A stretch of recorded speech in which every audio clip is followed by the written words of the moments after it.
ये है अध्यक्ष महोदय कि आज मोदी जी वह प्रधानमंत्री नहीं रहे। हाँ ठीक है, उसका भी बोल लेंगे, समय आएगा तो उसका भी बोल लेंगे, तो कौन सी बातें करेंगे, ये किसी और बात के काबिल ही नहीं है। वंदे मातरम देश के कण कण में जीवित है, इस पर बहस नहीं हो सकती।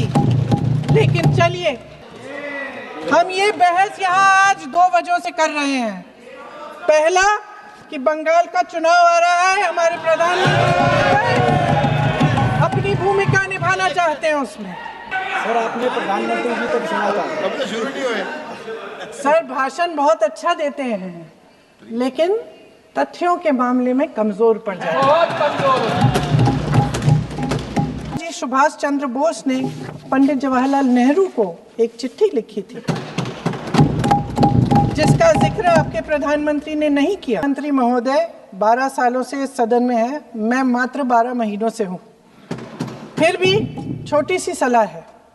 उन्होंने अभी हाल ही में चुनाव था, कुछ महीनों पहले उन्होंने एक सूची निकाली थी कि विपक्षी दलों ने और विपक्ष के नेताओं ने कितने अपमान किए हैं इनके, और उसमें शायद 90-99 ऐसे उन्होंने अपमानों की सूची बनाई थी। तो मैं उनको एक छोटी सलाह देना चाहती हूँ कि नेहरू जी से जितनी भी शिकायतें हैं, जितनी भी गलतियाँ उन्होंने की आपके जहन में, जितनी भी गालियाँ देनी है, जितना भी अपमान करना है, उसकी भी एक सूची बना दीजिए। नहीं, बात खत्म नहीं है।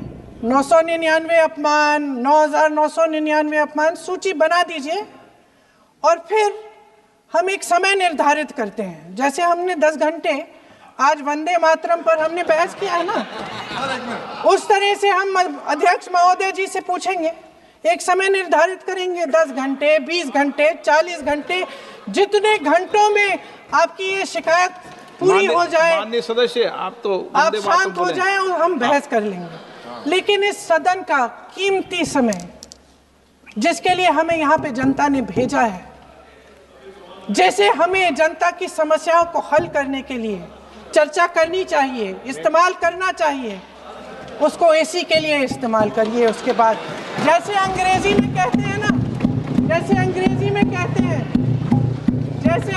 में कहते हैं कि once and for all let's close the chapter, close कर लीजिए। देश सुन लेगा क्या क्या शिकायतें हैं, किसने क्या किया, इंदिरा जी ने क्या किया, राजीव जी ने क्या किया, परिवारवाद क्या होता है, नेहरू जी ने कौन सी गलतियां की, सुना लीजिए, फिर खत्म। उसके बाद बेरोजगारी, महंगाई, महिलाओं की समस्याएं, जो पीएमओ में हो रहा है उसकी बातें, उसकी चर्चा, जो बैटिंग ऐप के बारे में हो रहा है पीएमओ के अंदर, आप सदस्य प्लीज, जो एफस्टीन फाइलों में आपके मंत्री महोदय के नाम निकल आए हैं, उसकी चर्चा करेंगे। आप वंदे मातरम में बोले, आप इधर उधर डाइवर्ट मत हो।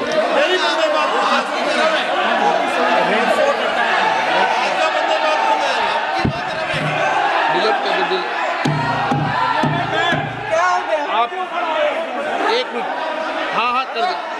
क्या हो गया? अंत में चिड़ी गए।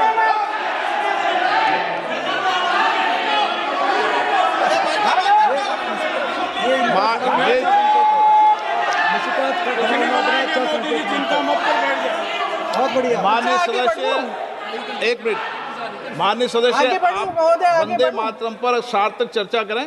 ठीक सर, इधर उधर डाइवर्ट यही थी सर, संक्षिप्त में बात यही थी, कोई डाइवर्ट नहीं होना चाहिए। अपन को बातें करते रहते हैं। माननीय सदस्य नहीं, आप बिना तथ्यों के कोई बात नहीं करें।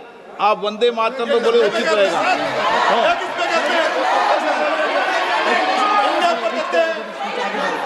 मैंने प्लीज। अध्यक्ष महोदय, मैं आपकी बात मानती हूँ, लेकिन बिना तथ्य के बहुत सालों के लिए ये हम पर आरोप डाल रहे हैं। हम चुपचाप सुनते हैं, इनको भी थोड़ी सी संतुलन होनी चाहिए, सुनने की थोड़ी सी हिम्मत होनी चाहिए। ये राजनीति है, हम बोलेंगे, आप वंदे मातरम बोलें। वंदे मातरम सर। महोदय, आज की ये बहस सिर्फ ध्यान भटकाने के लिए की जा रही है, क्योंकि ये सरकार इस देश के वर्तमान की असलियत छिपाना चाहती है। आज देश का युवा कितना परेशान है, कितनी मुश्किल में है।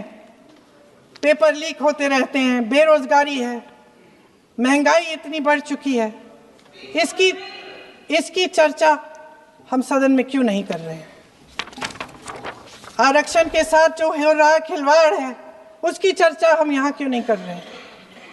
महिलाओं की बात होगी, बड़े बड़े ऐलान होंगे, मगर उनकी परिस्थितियों को सुधारने के लिए कोई ठोस कदम यहाँ क्यों नहीं उठाया जा रहा है? इन्हीं दरवाजों के बाहर खड़े होकर पत्रकार तरह तरह, आपने कहा कि आरोप मत लगाइए बगैर तथ्य के, तो मैं बोलूं कि नहीं बोलूं? नहीं, बिल्कुल नहीं।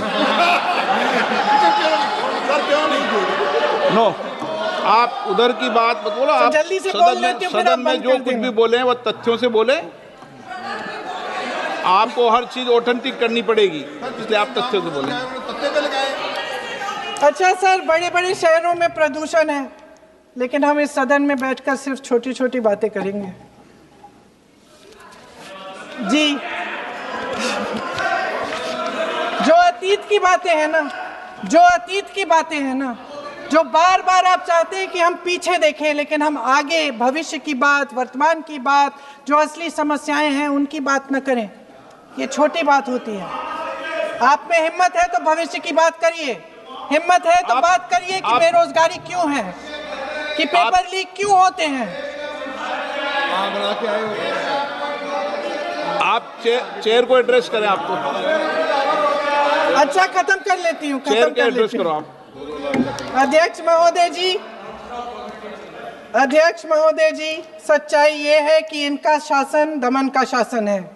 इनकी राजनीति दिखावे की राजनीति है, इवेंट मैनेजमेंट की राजनीति है, चुनाव से चुनाव तक राजनीति है, तरह तरह के ध्यान भटकाने वाले मुद्दों की राजनीति है। वंदे मातरम इस देश की उन्हीं उम्मीदों की गुहार है जिन्हें आपका शासन हर रोज ठुकरा रहा है। आज भी सरहद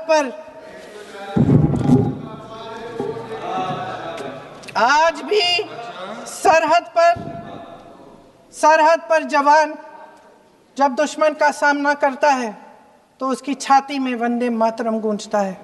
आज भी जब हमारा खिलाड़ी अंतर्राष्ट्रीय खेलों में जाता है तो उसके दिल की धड़कन में वंदे मातरम होता है। आज भी इस देश के करोड़ों देशवासी जब अपने राष्ट्र ध्वज को फहराते हुए देखते हैं तो उनकी जबान पर वंदे मातरम, वंदे मातरम, वंदे मातरम आता है। कांग्रेस के हर एक अधिवेशन में 1905 से लेकर आज तक सामूहिक तौर पर वंदे मातरम गाया जाता है। आपके अधिवेशनों में गाया जाता है कि नहीं, ये बताइए। अपने देश की आत्मा के इस महामंत्र को विवादित करके आप एक बहुत बड़ा पाप कर रहे हैं। इस पाप में कांग्रेस पार्टी शामिल नहीं होगी। ये राष्ट्रगीत वंदे मातरम हमेशा से हमें प्यारा है, हमेशा से हमारे लिए पवित्र रहा है और हमेशा के लिए हमारे लिए